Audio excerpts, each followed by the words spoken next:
What if the person who could save your entire company, your legacy, your family's future, was sleeping on a park bench right outside your office building? What if the greatest business mind you would ever encounter wasn't wearing a $3,000 suit, but a torn jacket that hadn't been washed in weeks?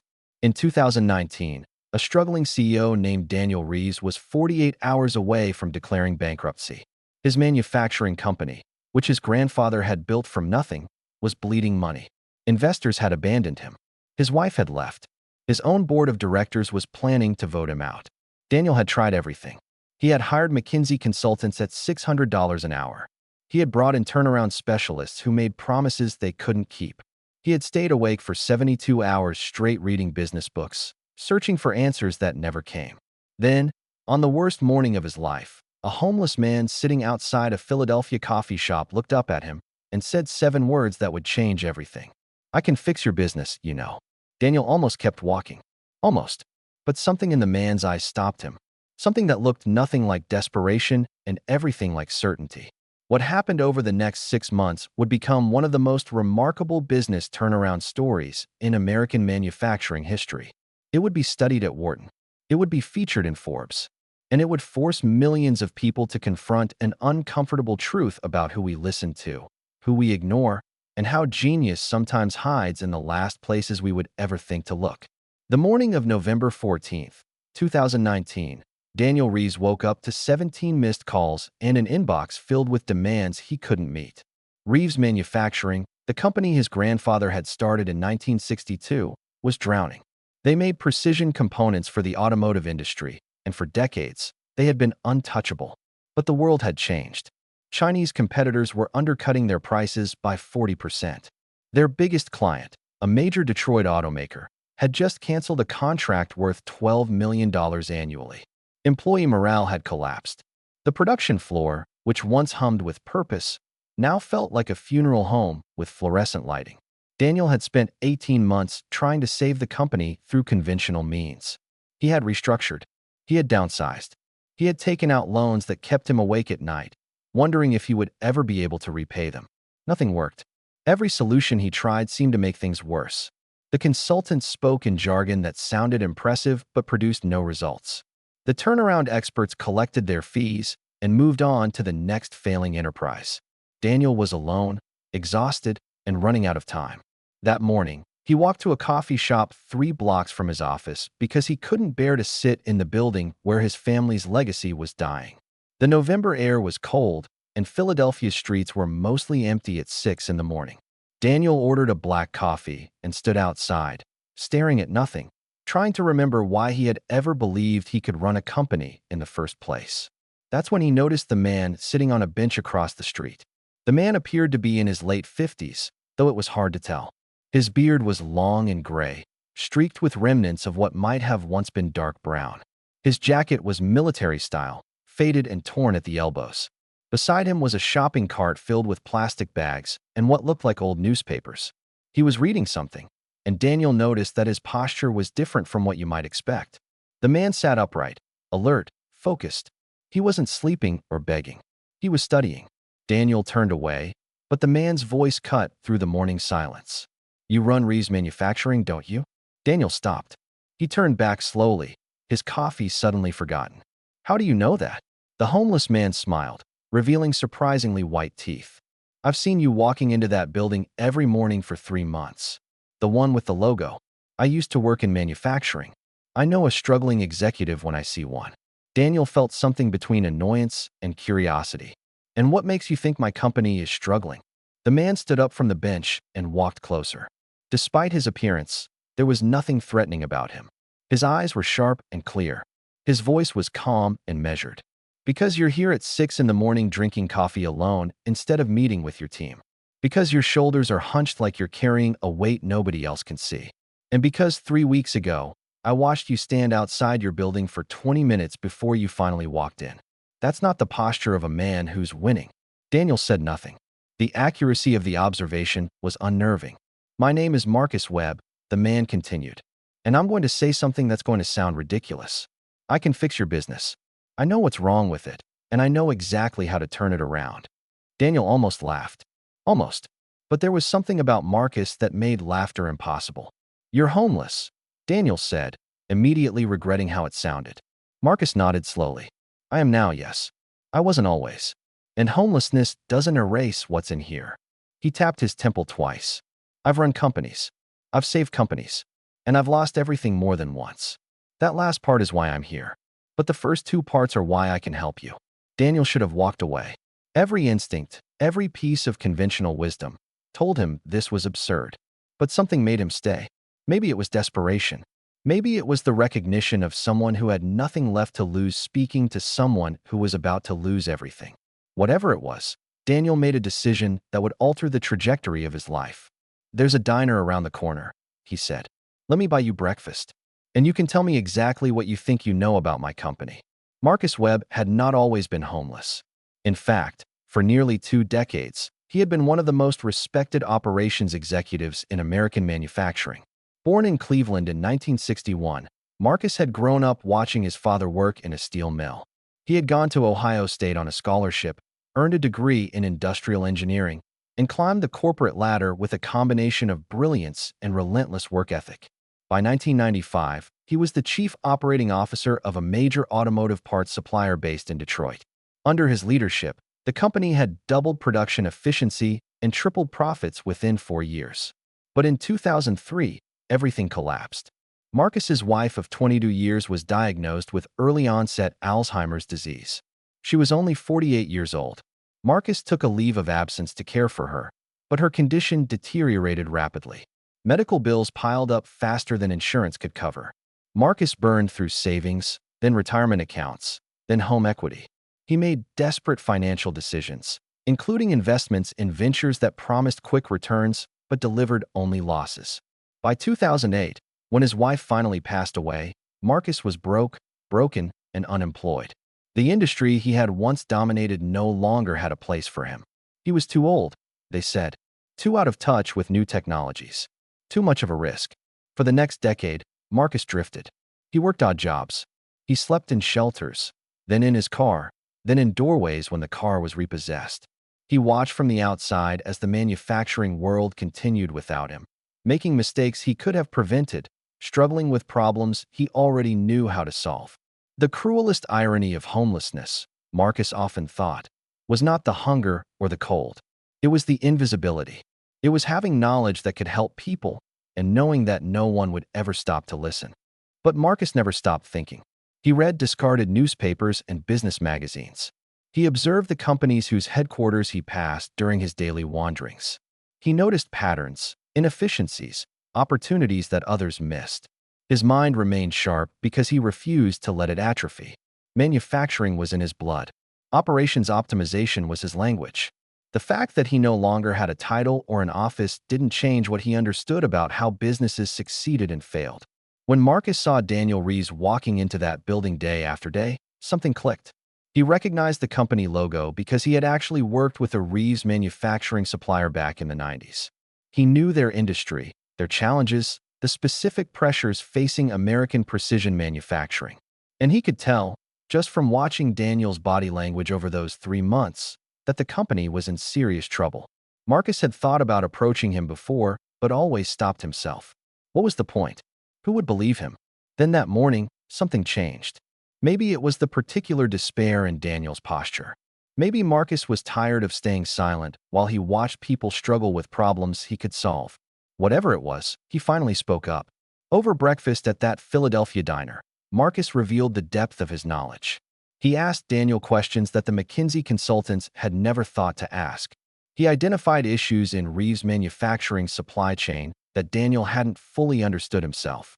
He spoke about lean manufacturing principles, about vendor consolidation strategies, about the psychological dynamics of workforce engagement in ways that were both theoretical and deeply practical. Daniel sat in stunned silence as this homeless man systematically diagnosed his company's problems with more precision than any expert he had paid hundreds of thousands of dollars to consult. "You're bleeding money on your secondary suppliers," Marcus explained. "You've got 17 different vendors for components that could come from 3. Your quality control process is reactive instead of preventive, which means you're catching defects too late in the production cycle. Your floor managers haven't received meaningful training in at least 5 years, so they're solving problems the same way they did in 2010 when the industry has completely changed. And your biggest mistake, the one that's actually killing you, is that you're competing on price when you should be competing on precision. Your competitors can make components cheaper, but can they make them better? That's the question you should be asking. Daniel leaned forward across the table. His coffee had gone cold, but he didn't notice. How do you know all of this? Marcus looked at him with an expression that was neither proud nor bitter. Because I lived it. Because I made some of these same mistakes before I learned better. And because I've spent the last 10 years with nothing to do except think and observe while the world walks past me like I don't exist. There was a long silence between them. Finally, Daniel spoke. If I gave you a chance, a real chance, could you actually do what you're saying? Could you save my company? Marcus smiled for the first time in what felt like years. Give me 3 months. Access to your operations data. A seat at the table where decisions get made. And I will show you what I can do. It was an insane proposition. Daniel knew that. His board would think he had lost his mind. His remaining investors would question his judgment. But Daniel also knew something else. He was out of options.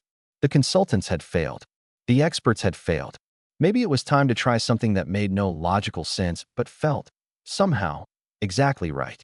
Okay, Daniel said quietly. Let's do it. The next 90 days would become legendary within Reeves Manufacturing. Daniel installed Marcus in a small office next to his own, provided him with new clothes, and gave him unrestricted access to every piece of operational data the company possessed.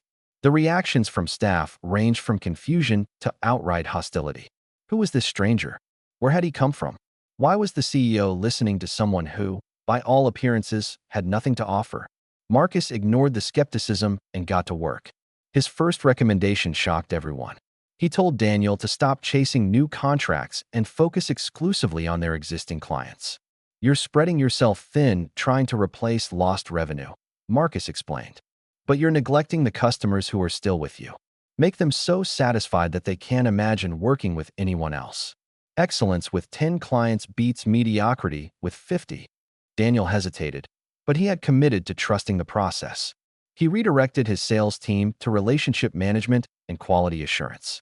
Within 6 weeks, client satisfaction scores had increased by 34%, and 2 major customers had actually expanded their contracts.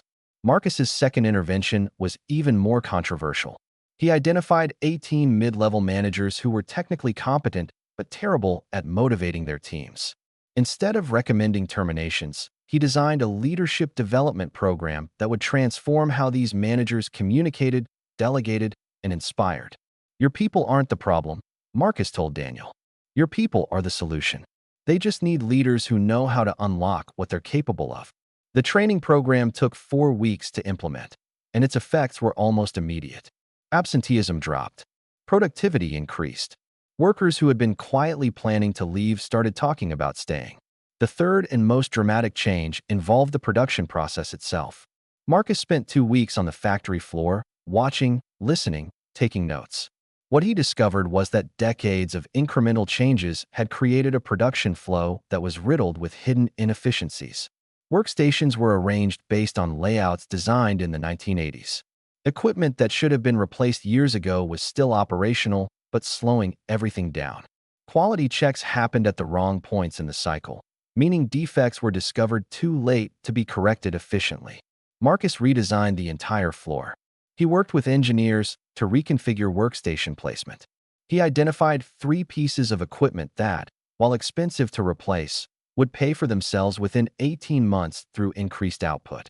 He moved quality control upstream in the production process so that problems could be caught and fixed before they cascaded into larger failures. The results were undeniable. By the end of the 90-day period, Reeves Manufacturing's production costs had decreased by 22%. Quality defect rates had dropped by 60%. Employee engagement scores, measured through anonymous surveys, had doubled. Most importantly, the company's financial trajectory had reversed. They were no longer bleeding money. They were stabilizing. And for the first time in 2 years, Daniel Reeves allowed himself to believe that survival was actually possible. But the transformation went beyond numbers. Something had changed in the culture of the company itself. Word had spread about Marcus's story, about where he had come from and what he had accomplished. Employees who had initially dismissed him as a strange charity case began to view him with genuine respect. His presence became a living reminder that expertise could come from unexpected places, that circumstances did not define capability, that second chances were not just possible but essential. Marcus himself began to change as well. The haunted look in his eyes softened. His posture straightened.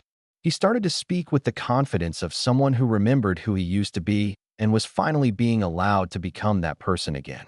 6 months after their first meeting, Daniel Reeves called an all-hands meeting in the main production facility. The entire company assembled, from senior executives to maintenance staff. Daniel stood at the front of the room with Marcus beside him. "I want to tell you all something," Daniel began, his voice steady but emotional. "6 months ago, I was ready to give up. I had accepted that this company, my grandfather's company, was going to fail. Every expert I consulted told me there was no way out. And then I met someone who saw possibilities I couldn't see." He turned to Marcus. "This man saved us. Not because he had fancy credentials or impressive titles, but because he had something more valuable. He had wisdom earned through struggle, perspective gained through loss, and courage forged in the hardest circumstances imaginable. He reminded me that the answers we need are often closer than we think, if we're willing to look past our assumptions about where those answers can come from." Marcus stepped forward, and the room fell absolutely silent. "I spent 10 years invisible," he said quietly. 10 years being looked through instead of looked at. 10 years knowing I had something to offer, while the world decided I had nothing left to give. Mr. Reeves gave me a chance when nobody else would. He saw potential in a person that most people saw as a problem. That kind of vision, that kind of grace, is what makes the difference between leaders who inspire and leaders who just manage. I didn't save this company. You all did. I just helped you remember what you were capable of. The applause that followed lasted for nearly 5 minutes. People were crying. Executives who had been skeptical 3 months earlier were shaking Marcus's hand and thanking him. Factory workers who had worked for Reeves Manufacturing for decades said it was the most meaningful moment they had experienced in their careers. Something had shifted, not just in the company's operations, but in its soul. Conclusion: the story of Marcus Webb and Reeves Manufacturing did not end that day. Daniel offered Marcus a permanent position as Chief Operations Advisor, a role created specifically for him. Marcus accepted, but with conditions. He insisted that the company establish a program hiring and training people transitioning out of homelessness, giving them the same chance he had received. He required that a portion of his salary be directed toward a local shelter that had helped him survive during his darkest years. And he made Daniel promise to share their story publicly, not for glory, but so that other business leaders might think twice before dismissing someone based on appearance alone. That promise led to features in Forbes, Bloomberg, and the Wall Street Journal. Marcus spoke at business conferences alongside CEOs of Fortune 500 companies. His story was taught at Wharton and Harvard Business School as a case study in unconventional leadership and the dangers of credentialist assumptions. Reeves Manufacturing, meanwhile, continued to thrive. Within 3 years, they had become one of the most respected precision manufacturing companies on the East Coast. The firm that had been 48 hours from bankruptcy was now expanding, hiring, innovating, and winning contracts that larger competitors could not secure. But perhaps the most meaningful outcome was the ripple effect on other organizations. Inspired by Marcus's story, dozens of companies across America began implementing programs to identify and utilize untapped talent in overlooked populations. Hiring initiatives focused on homeless individuals with professional backgrounds. Mentorship programs connected struggling executives with unconventional advisors. The idea that genius could be found outside boardrooms and business schools began to take hold in ways that no single story could have achieved. The lesson of Marcus Webb is not simply that we should be kind to homeless people or that underdogs sometimes win. The lesson goes deeper than that. It challenges us to examine our assumptions about who deserves to be heard. It asks us to consider how many brilliant minds are silenced by circumstances rather than lack of capability. It forces us to confront the uncomfortable reality that our credentials, our titles, our suits and offices and business cards, these things tell us nothing about the actual wisdom a person possesses. Marcus Webb slept on a park bench for 10 years while companies around him struggled with problems he could have solved in his sleep. How much potential is wasted every single day because we refuse to listen to voices that don't come packaged the way we expect? If this story moved you, if it made you think differently about who you listen to and who you overlook, then do something with that feeling. Share this video with someone who needs to hear it. Leave a comment below telling me about a time when wisdom came from an unexpected source in your own life. Subscribe to this channel if you want more stories about ordinary people doing extraordinary things against impossible odds. And the next time you walk past someone the world has written off, take a moment to wonder what they might know that you don't. You never know when 7 words from a stranger could change everything. Like this video if it inspired you. Share it if you believe that everyone deserves a second chance. And remember, the next Marcus Webb might be closer than you think. The only question is whether you're paying attention.